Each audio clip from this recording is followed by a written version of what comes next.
네, 안녕하십니까. 신지식인 정인태입니다. 저는 국립 한국복지대학교 특임교수를 역임했습니다.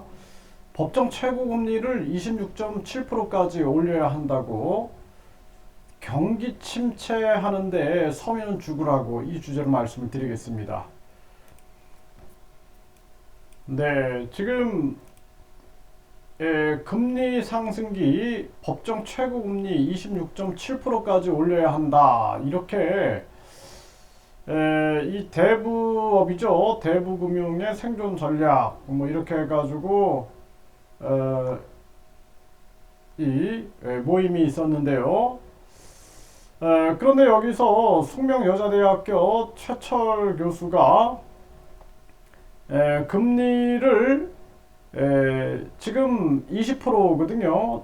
최고 금리가 20%인데 이것을 26.7%까지 올려야 된다. 이렇게 주장을 하고 있는 것입니다. 참 이게 안타까운 일이 뭐냐면은 경기가 침체되고 있다라는 거예요. 경기가.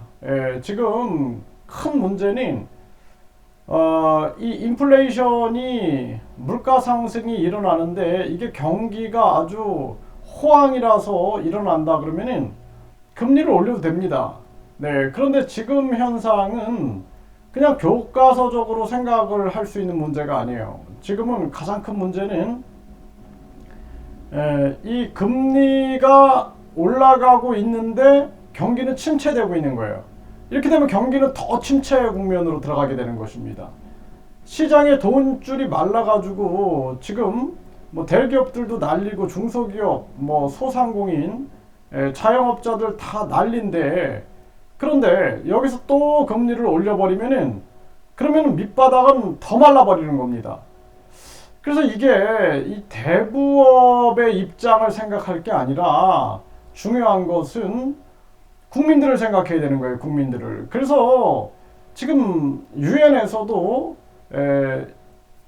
이 미국의 연준이 금리를 급격하게 인상한 부분에 대해서 비판했고 중앙은행들도 금리 인상을 중단하라 이렇게 얘기를 했어요. 그래서 이게 뭐냐면은 유엔 입장에서는 전체적인 측면들을 생각을 하는 겁니다.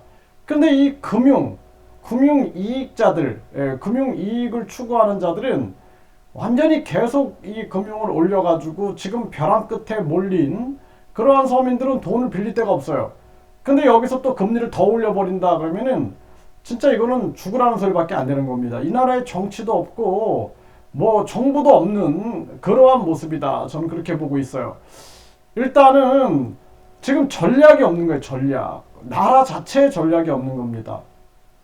제가 연준을 비판하고 이 정부의 지금 경제 정책을 비판하면은 저를 비난하는 자들이 굉장히 많아요. 그 자들이 뭐 은행에 돈을 많이 넣어서 이자를 많이 받아먹어서 그러는 건지 은행 관련 업자들인지 제가 모르겠습니다. 하지만 중요한 측면들은 지금 경기가 활성화돼서 물가가 올라가는 그러한 인플레이션이 아니라 경기는 침체된 가운데 물가가 올라가는 거예요. 이거는 공급망의 문제예요. 공급망의 문제. 그 공급을 풀어야 되는데 이걸 금리를 올리고 있어요. 이거는 꼼수다라는 거예요. 꼼수. 그러니까 한마디로 누가 꼼수를 부리고 있는 거예요. 미국 연준이 달러 패권, 달러의 기축통화 패권, 기축통화 독점을 위해서 꼼수를 쓰고 있는 거고 미국 연준이 계속 정치적으로 움직였어. 정치적으로.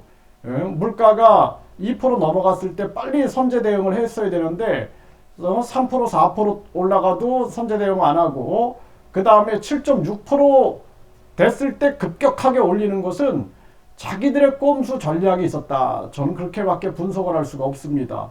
그렇게 해가지고 세계 경제를 다 무너뜨리고 자기들만 살아남겠다라는 이기적인 발상인데 이게 우리나라도 지금 똑같이 흘러가고 있는 거예요. 이게 아주 심각한 문제가 아닐 수가 없고 경제 참사가 일어나고 있다는 것입니다. 그래서 이 교수는 한마디로 말해서 대부업자들을 대변하지 말고 대부업자들을 대변하는 게 아니라 전체를 생각해야 되는 거예요. 우리 기업들 다 무너져 가고 있고 가게 무너져 가고 있고 돈줄 말라가고 있는데 여기서 법정 최고금리를 또 올린다? 이거는 있을 수 없는 일이다라는 거예요. 이건 정부가 풀어야 되는 거예요. 공급으로 풀고 그래서 공급의 문제로 물가를 풀고 금리가 내려가는 쪽으로 방향을 잡아야 되는 거예요. 그래서 고금리 문제를 공급의 문제에서 공급망을 확대해가지고 고금리를 고물가를 잡고 그러면서 금리를 내리고 시장을 활성화시켜야 된다라는 거예요. 시장을 그렇게 해야지만 이 나라가 정상화 될 수가 있다라는 거예요. 그렇게 해서 나라 경제가 탄탄해지게 되면은 그러면은 당연히 우리 원화 가치가 올라간다라는 거예요. 지금 뭐 금리를 미국처럼 계속 올려야지만 외국인 자본이 이탈하지 않는다 해가지고 이것만 생각하는 거예요. 이거 하나만 알고 10가지는 모르는 거예요. 10가지는 모르는 겁니다. 지금 우리나라가 미국하고 금리 차가 1%인데 그럼에도 불구하고 한국의 코스피가 올라가고 환율이 떨어졌어. 이건 뭐예요? 한국이 그만큼 튼튼하면은 외국 자본이 이탈하지 않는다라는 거예요. 도리어 미국이 무너지게 돼 있어요. 미국이. 그렇기 때문에 미국의 페이스에 말려가지고 그쪽으로 가면 안 된다라는 거예요. 이런 전체적인 측면을 보지 않고 이거는 뭐 정부만 비판하면은 좌판이 빨강이 막 이런 식으로 몰고 가는 이 대한민국 현실이 아주 개탄스럽습니다. 이 나라가 망한 이유는 좌파 우파들 때문에 망하는 거예요. 좌파 우파. 이 꼴통 같은 좌파 우파 놈들 때문에 이 나라가 다 망하는 겁니다. 좌파는 그냥 무조건 북한하고 중국 그냥 미쳐가지고 따라가고 있고 우파는 미국 미쳐갖고 따라가고 있고 그 조선시대 나라가 왜 망했어요? 결국에는 친중파, 친일파, 친미파, 친러파 해가지고 나라가 망한 건데 지금도 아주 똑같아요. 똑같아. 이 좌파놈들, 우파놈들 이런 놈들 다 그냥 좌파놈들은 중국이나 북한으로 보내버리고 우파놈들은 미국으로 보내버려야지 이 대한민국이 발전될 거다. 저는 그렇게 생각을 합니다.